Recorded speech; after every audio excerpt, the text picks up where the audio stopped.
Now the Holy Gospel for us in this Sunday, the second Sunday of Pentecost, is the Gospel according to St. Luke, the 8th chapter. Then when they, Jesus and his disciples, arrived at the country of the Gerasenes, which is opposite of Galilee, as Jesus stepped out of land, a man of the city who had demons met him. For a long time, he had worn no clothes, in other words, naked. And he did not live in the house, but in the tombs. So when he saw Jesus, he fell down before him and shouted at the top of his voice, "What have you to do with me, Jesus, Son of the Most High God? I beg you, do not torment me." For Jesus had commanded the unclean spirit to come out of the man. Many times it had seized him, and he was kept under guard and bound with chains and shackles, and he would break the bonds and be driven by the demons into the wilds. Jesus then asked him, "What's your name?" And he said, "Legion," for many demons had entered him. And they begged Jesus not to order him to return or go back into the adage. Now there, on the hillside, a large herd of swine was feeding. And the demons begged Jesus that they might let them enter into this. And Jesus gave them permission. So the demons came out of the man and entered into the swine. And the herd rushed down into this steep bank into the lake, and they were drowned. And when the swineherds saw what had happened, they ran off. They told it in the city and in the country. And many people came out to see what had happened.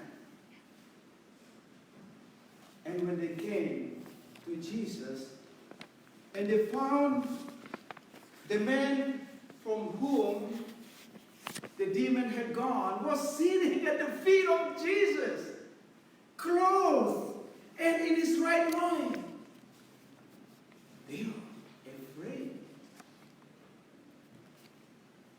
And those who had seen it told them how the one who had been possessed by a demon had been healed. So all the people of the surrounding country of Gerasenes asked Jesus to leave them, for they are seized with great fear. So Jesus got into the boat and returned. The man from whom the demon had gone wished that he might be with Jesus. But Jesus said, he sent him away saying, "Go, return to your people and declare how much the Lord has done for you." proclaimed throughout the city how Jesus had done for him. Now this is the gospel of our Lord. Praise to you, Lord Christ. Please be seated.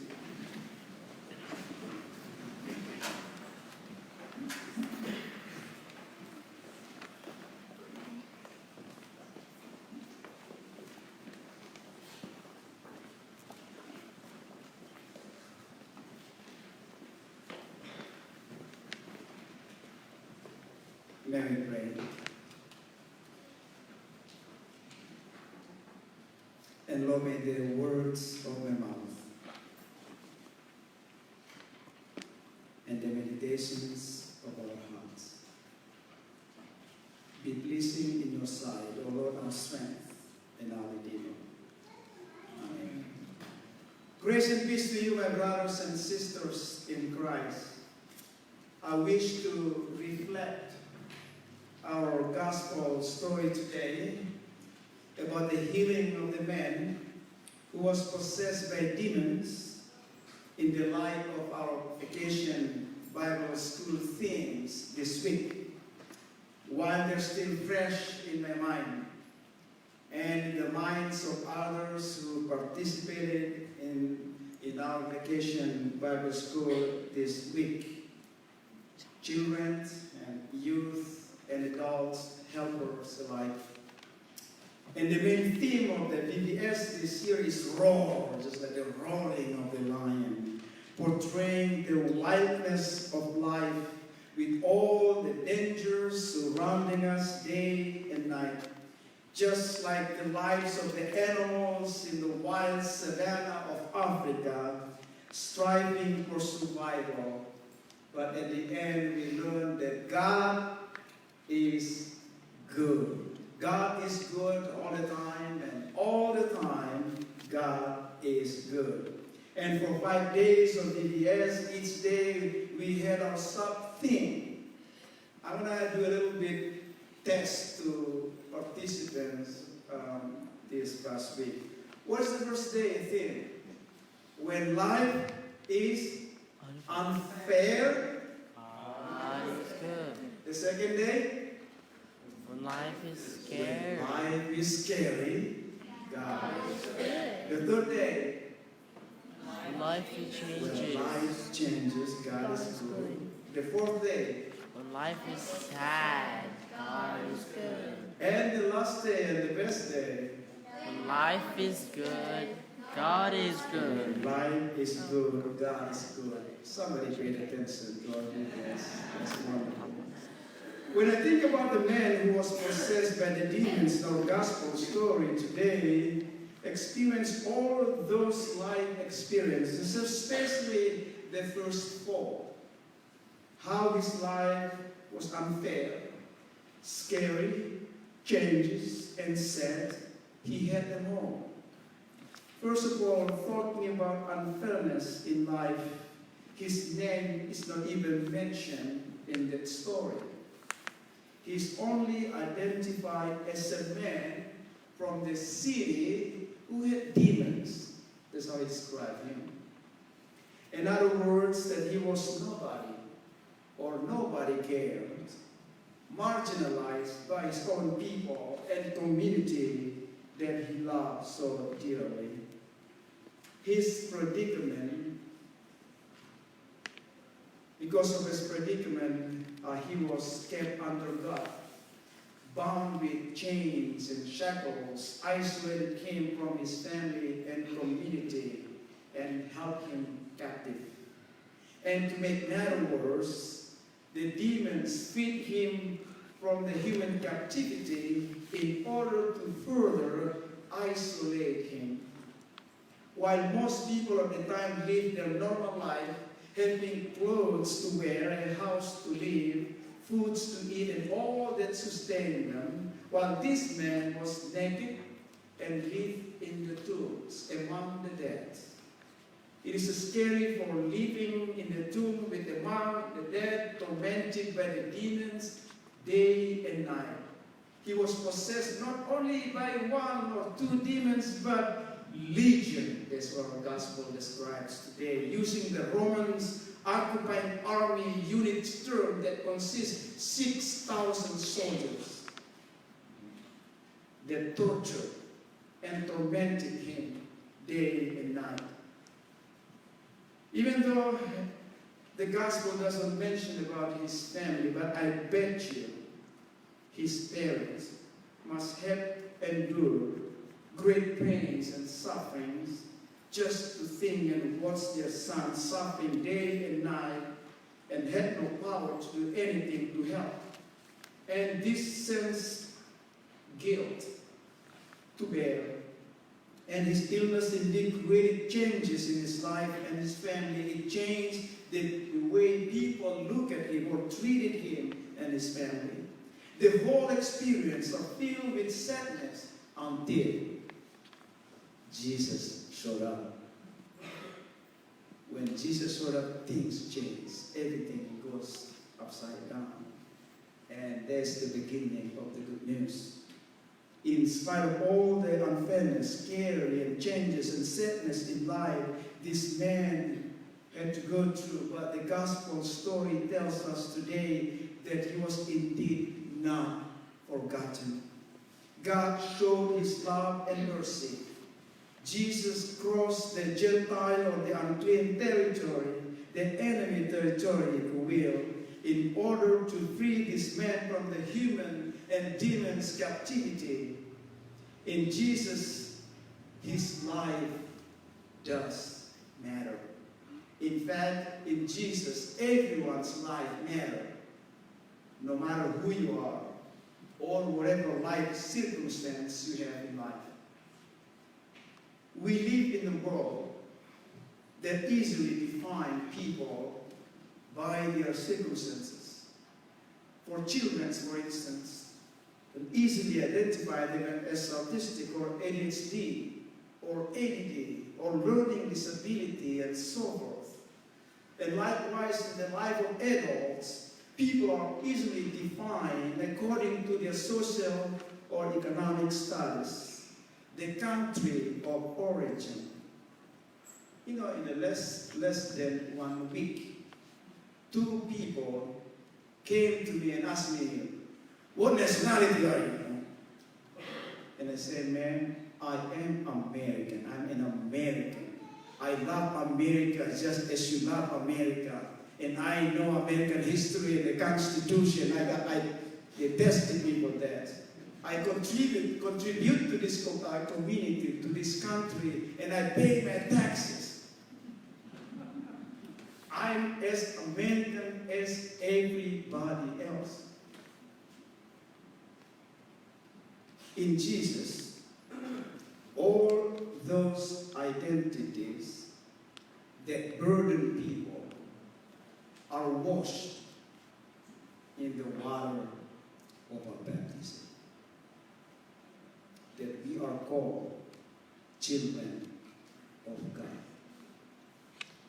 No matter who you are, where are you from, or what sexual orientations you are, we all are equal in God's eyes.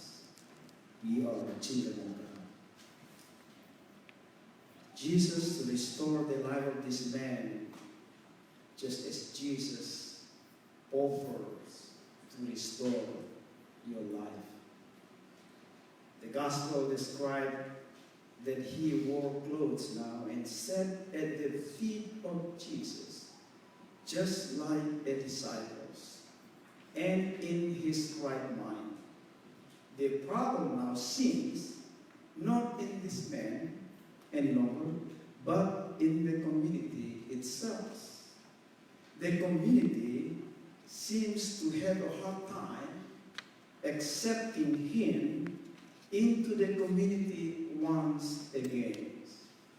Perhaps they were unable to see this man beyond his previous life.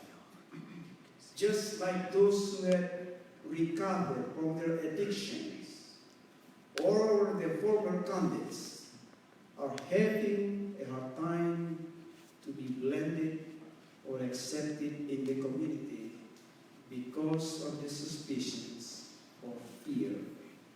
What if? What if the person is not fully recovered? Or what if the person commits such crime again and so forth?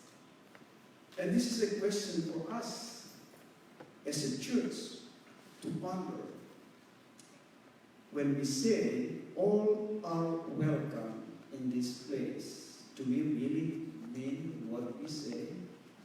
Faith in Jesus sometimes can be scary. It pushes us beyond our comfort zone. It seems now, after the healing of this man, we discover that the community is the one who needs healing. Healing from discriminating or alienating others. When Jesus freed this man from all that kept him captive, he is now freed to live his life to the fullest. Free to tell people what the Lord has done for him. Jesus rejected the request of this man to be with Jesus, to follow him wherever he goes. But Jesus had a mission, a clear mission and purpose for him, to return to his home, to declare how much God has done for him. Perhaps Jesus did it because just want him to declare and proclaim the goodness of God done to him, to his fellow countrymen, to become wounded healer, using Thomas Norton's word, if you will. And just for your information, it was still early in Jesus' ministry. It was even before Jesus revealed himself to his disciples. Now Jesus called and sent this man to become the first apostle, the one who sent out to bring about the good news into the Gentiles. Jesus showed this man a practical way to share the good news that is not required an intensive theological study or course, simply by telling people how much God has done for him. This should be a good model for us to follow in our evangelism strategy. Rather than asking people if they're saved or not, for God already saved them 2,000 years ago, or persuade people to believe the way we believe or practice the way we practice our faith, why don't we share with people how much God has done for you, or what your faith means to you when you are facing circumstances or problems in life? Those who have such problems might be inspired or moved by that. During our VBS this week, we asked our kids and the volunteers to share their God sightings, where they saw or experienced God in their lives or in the lives of others, and share that the joy may abound. For indeed, God is good all the time. And all the time, God is good. Thanks be to God. Amen.